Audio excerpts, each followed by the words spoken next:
اب president Trump بتاتے ہیں کہ جی ہمارے 9,000 شہری جو ہیں وہ واپس آ چکے ہیں پرامن طریقے سے جو مڈل ایسٹ میں رہتے تھے. پھر آپ کو باقی ممالک بھی یہی چیزیں بتا رہے ہیں. پاکستان بتاتا ہے کہ جی واپس آ رہے ہیں.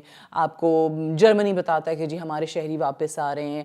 آپ کو مختلف ممالک جو ہیں وہ اپنے اپنے شہریوں کو واپس بلانے کے لیے وہاں پہ ایفرٹس کرتے ہوئے دکھائی دے رہے ہیں. لیکن وہ لوگ جو وہاں رہتے ہیں, جو گلف کنٹریز کے شہری ہیں, وہاں ان کی زندگیاں ہیں اور وہ چھوڑ کے کہیں نہیں جا سکتے ہیں. آپ نے ان کو اس جنگ کا حصہ بنا دیا ہے.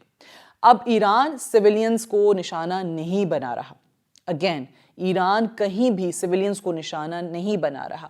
ایران ان تمام ملٹری بیسز کو جو امریکہ کی ملٹری بیسز ہیں ان کو ریٹیلیشن میں نشانہ بنا رہا ہے. یہ وہ عمل ہے جس سے ایران پہلے ہی آگاہ کر چکا تھا کہ کہیں پر بھی پھر امریکی انٹرسٹ اگر ریجن میں ہے تو وہ اس کو ہٹ کرے گا. نمبر 2, ایران جب ان ملٹری بیسز کو ہٹ کرتا ہے ان ممالک کے اندر تو ظاہر ہے وہ ممالک اپنا ڈیفنس سسٹم استعمال کرتے ہیں اور وہ ان میسلز کو یا ڈرونز کو روکنے کی کوشش کرتے ہیں. تو جہاں پہ بھی وہ میسل یا ڈرون انٹرسیپٹ ہوتا ہے وہ وہاں پہ گرتا ہے.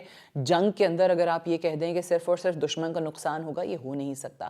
معصوم جانیں ہمیشہ جاتی ہیں. کولیٹرل ڈیمیج جس کو کہا جاتا ہے اس میں پھر آپ کے معصوم شہری آتے ہیں. لیکن بات تو وہی ہے کہ اس وقت امریکہ یا دیگر ممالک ان کے ویسٹرن جو ایلائز ہیں وہ تو اپنے شہریوں کو نکال کے اپنے ممالک میں لے جائیں گے. مڈل ایسٹ کو آپ نے ایک جنگ میں جھونک دیا ہے. اور پھر اس پہ بھی سونے پہ سہاگا یہ کہ آپ ایران کو اس خطے کے اندر جو دیگر مسلم ممالک ہیں ان سے لڑوانے کی کوشش کر رہے ہیں. اور یہ اسرائیلی چالیں ہیں. یہ مسلمانوں کے ساتھ پہلی بار نہیں ہو رہا. یہ جو یہود و نصارہ کے حوالے سے ہمارے قرآن کے اندر ایک باقاعدہ طور پہ حکم ہے, باقاعدہ طور پہ تلقین کر دی گئی ہے, باقاعدہ طور پہ بتا دیا گیا ہے کہ یہود و نصارہ کبھی تمہارے دوست نہیں ہو سکتے, کبھی تم سے مخلص نہیں ہو سکتے. تو یہ تو قرآن کہہ رہا ہے, یہ اللہ کہہ رہا ہے. تو آپ اور میں کون ہوتے ہیں اس سے کہیں پر بھی کوئی اختلاف رکھنے والے. اور آج وہ صورتحال بن بھی رہی ہے. ایران کے حوالے سے ایک خبر آئی تھی کہ جی سعودی عرب میں آئل ریفائنری ہے اس کو ہٹ کیا ہے ایران نے اور ارامکو آپریشنز اپنے بند کر کے چلی گئی ہے اور سعودی عرب میں جو آئل سپلائی ہے وہ اب ڈسٹرپٹ ہو جائے گی.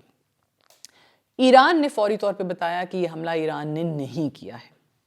سعودی عرب نے اپنی انٹیلیجنس, اوبیسلی ان کی بھی ایجنسی ہے, انہوں نے اپنی انٹیلیجنس کی بنیاد پہ جو انفارمیشن اکٹھی کی, سعودی عربیہ نے آپ کو بتایا کہ جی یہ بات درست ہے, ایران نے یہ حملہ نہیں کیا بلکہ اس کے پیچھے اسرائیل کا ہاتھ ہے.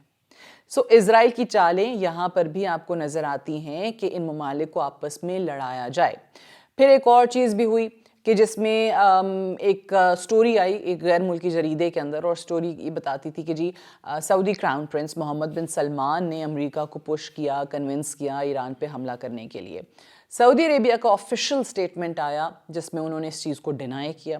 انہوں نے ایک ریبٹل جاری کیا جس میں کہا کہ یہ غلط ہے, سعودی کراؤن پرنس سے جو بات منسوب کی گئی ہے وہ انہوں نے کبھی کی ہی نہیں تھی.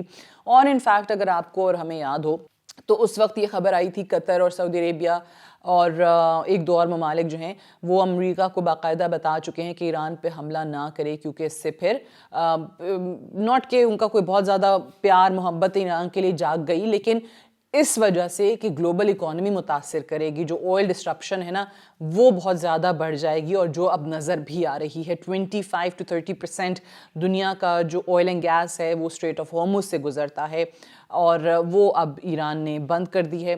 جس کے بعد پریزیڈنٹ ٹرمپ نے یہاں تک بھی اناؤنس کیا کہ جی نہیں یہ نہیں بند ہونی چاہیے, ایران نے ایسا کیا ہے تو کوئی بات نہیں ہے, وہاں پہ خطرہ ہے, لیکن میں یہ حکم جاری کرتا ہوں کہ ہماری نیوی بھی اگر ضرورت پڑی تو پھر ان آئل ٹینکرز کو وہ ایک سیکیورٹی فراہم کریں گے, ان کو اسکارٹ کریں گے اسٹریٹ آف ہارمز پہ, انشورنس جو ہے وہ ان کو دی جائے.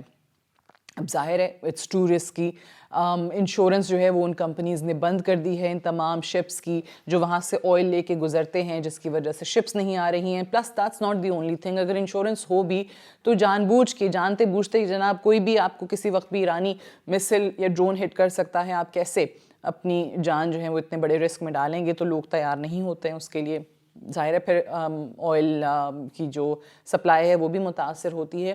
سو یہ وہ صورتحال ہے. اور امریکہ کے اندر بھی لوگ یہ کہہ رہے ہیں کہ پریزیڈنٹ ٹرمپ نے تو کہہ دیا کہ جی آرام سے ہماری نیوی اسکارٹ فراہم کر دے گی, لیکن یہ جنگ مزید بڑھا سکتی ہے اگر ان کے کسی شپ کے اوپر, یو ایس کے شپ کے اوپر یا جن کو وہ پروٹیکشن دے رہے ہیں ایرانی مثل آ کے لگ جاتا ہے تو یہ جنگ کم تو نہیں ہوگی, یہ مزید آپ کو ایک فل اسکیل پہ جاتی ہوئی دکھائی دے گی.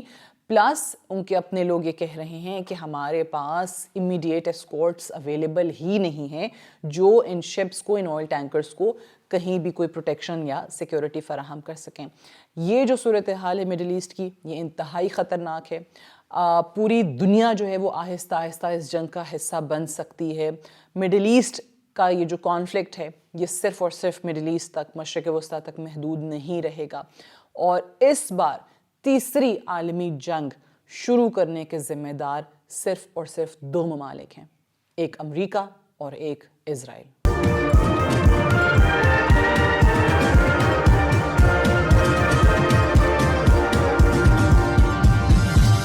You are watching Apna Watan.